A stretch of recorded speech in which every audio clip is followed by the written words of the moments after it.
Hi there. Today we are going to talk about two artworks by one artist, Ann Royer, who grew up in Sioux City and for many years has been a great artist working outside of Cedar Rapids. And the two works we're looking at are this sculpture titled Condemarr and the painting Condemarr and Friend. It's the same horse. Condemarr is the name of one of her favorite horses, and she made this sculpture in 1994 and then followed that with the painting in 1996. You've probably seen horse sculptures before. Officially they're called equestrian statues or equestrian sculptures. And for at least 2,500 years, we know that equestrian sculptures have been made. And almost all of them feature a man riding the horse, because they tend not to be so much about the horse as they are about the man sitting atop, because the horses are symbols of power and the man who rides the horse must be super powerful. But Anne wasn't interested in that kind of power. She wanted to show maybe some of the power of the horse itself, but was more interested in her love for this horse. So rather than showing bulging muscles and in a fierce expression like you see on some of these horses, she's showing grace and beauty. It's a very gentle turn that the horse seems to be making as he's moving.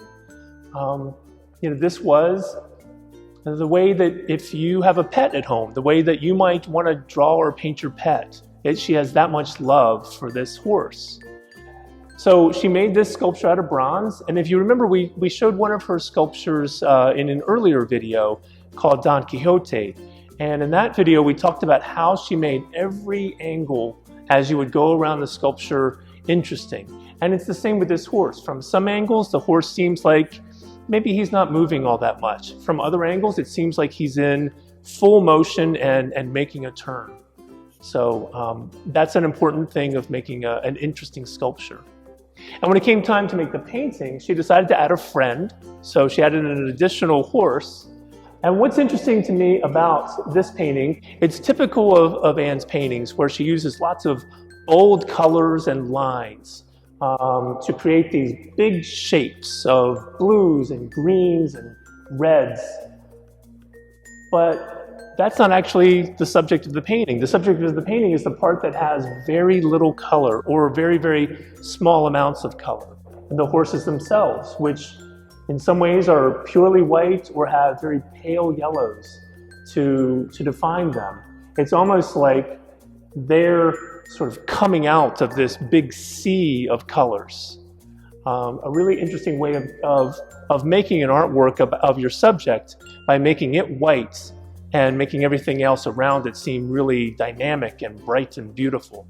But these are two different ways in which Anne was able to show both her artistic talent and how much she loved her horse.